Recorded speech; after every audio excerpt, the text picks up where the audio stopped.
Well, welcome back to the channel. I'm not in my shop, or at least not when I took this photo. There was a company that's not too far from me. Some of you have probably heard of it, called HGR Industrial Surplus. And I occasionally peruse their list of machines that they have available that they're trying to sell. And recently I was scrolling through their last chance list of machines and saw this surface grinder that they had for, well, what I thought at the time was a really good price. And no, I didn't pay what they had on the tag.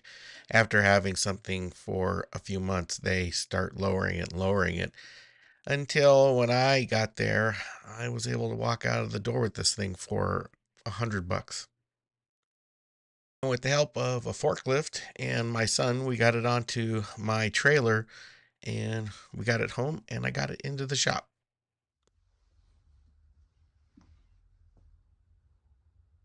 Well, here it is in the shop. In order for me to get this off of the trailer, I did have to take the top of it off of its base.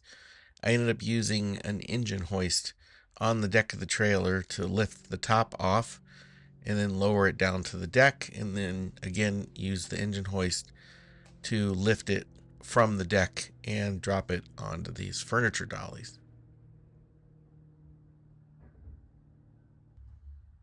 I really didn't notice it too much at the time, but at some point before it was loaded onto my trailer, the base of this thing had been bent. Probably ran into with a forklift if I had to guess.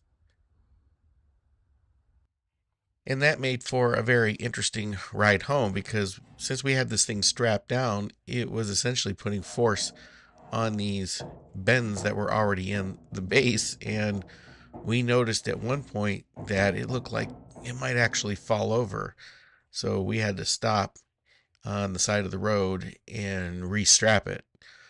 I honestly feel like I was pretty lucky to get it home without it falling off the trailer onto the road.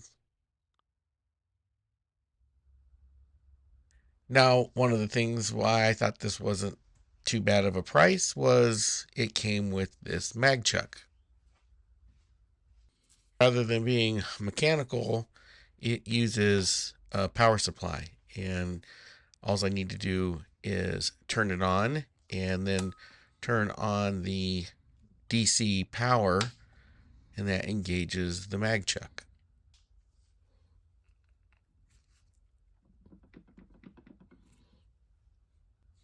You can also vary the intensity of the magnetic field, although I'm not exactly sure why you would need to do that, but you can.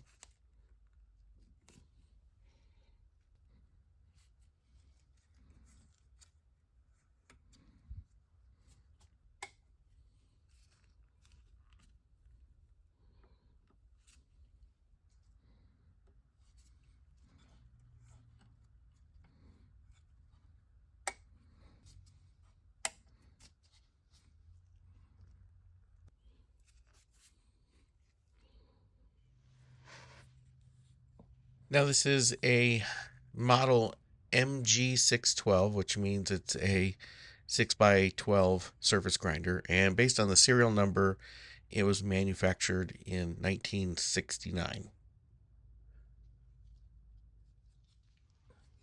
From the factory, it's mounted with a Allen Bradley forward reverse switch, although I'm not exactly sure why. I've never seen a surface grinder with a reverse on it. I think that would be counterproductive, that it would unscrew the nut on the spindle. I don't know. Maybe there's some other attachments that they had for this thing that would need that. Let me know if you know.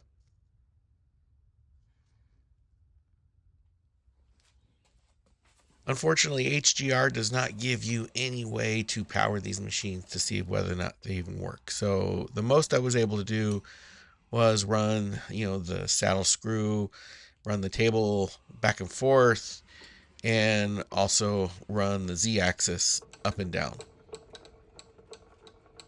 But once I got it home, I was able to plug it into some of that yummy three-phase go-go juice. And, well, let's just say it wouldn't be a My Little Mule project if it wasn't just a little bit of a basket case.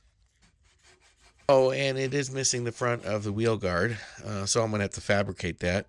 And the back of it, where the clamp is cracked, so I'm going to have to get out the brazing torch and try to get that put back together.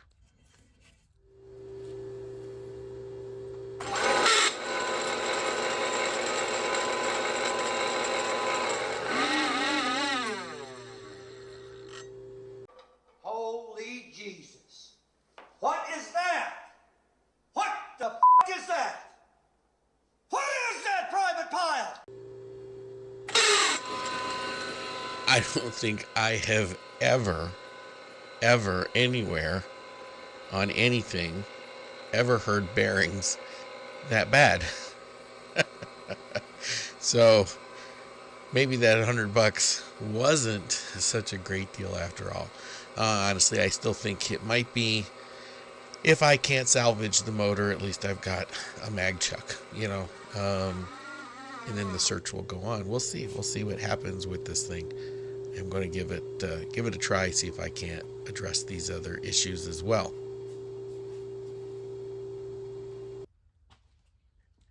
It is also absolutely filthy. I'm sure that this thing got cleaned from time to time, but I don't think it was very often. And I doubt they ever took the table off to clean it. I took the table off here to take a look at the ways. We'll get to that in a minute. But this trough back here is just absolutely caked full of old grinding dust and, I'm assuming, coolant or probably whey oil.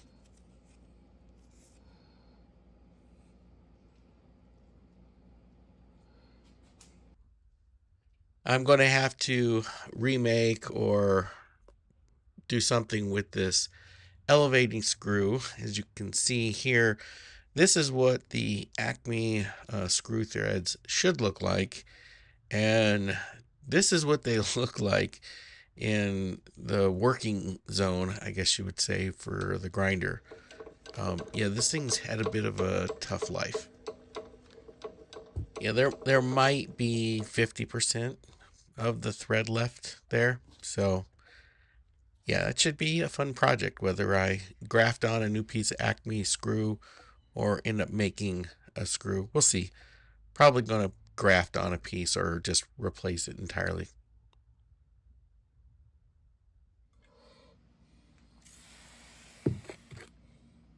We'll have the table up on edge here so I can get a look at the ways. And overall, they look okay. There's no major scoring or gouging that I can see. Now, I understand that these ways are made of a material called meonite, which is, I guess, a type of cast iron. I'm going to take the straight edge to these just to see how flat they are, but I'm hoping that if I need to, I'll be able to scrape these back into flatness and alignment.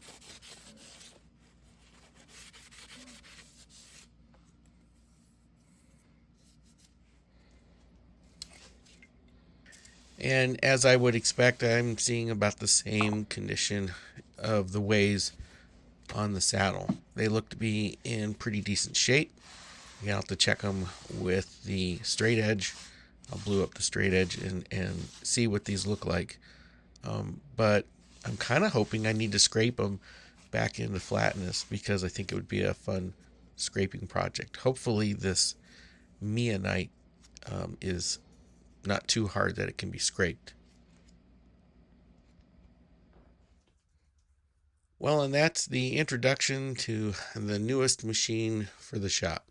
Now, this is going to be probably a long-term project. It's nothing I plan on getting started with anytime soon, although I suspect if I have to make new gibs for the South Bend lathe, that this machine would certainly come in handy for grinding those into precision. But there's going to be a lot of work involved in even finding out if this thing is salvageable. One of the first things I will likely tackle once I put it back together is to check out that motor and whether or not the bearings in that motor can be replaced or if it's going to require a new motor. Considering that this is a belt driven grinder, the um, precision ground bearings that you would find in a direct drive grinder don't apply here. So I might get lucky that the bearings won't cost me an arm and a leg. And if they're cheap enough, then that's going to go toward being able to save this machine. But the very first thing I want to do is clean up this base and get it straightened out and put this machine back together and into a spot that is probably going to be where it lives. I'll do that off camera and I'll come right back.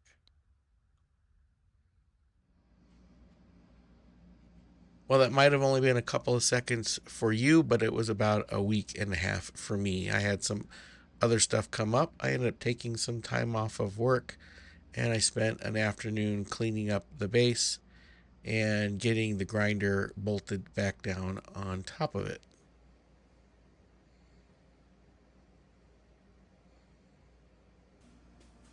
And I do think that this is where it's going to stay, at least for now.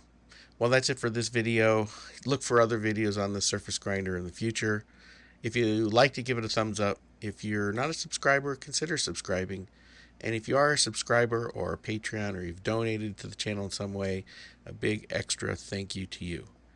Thanks for watching, and we'll see you on the next one.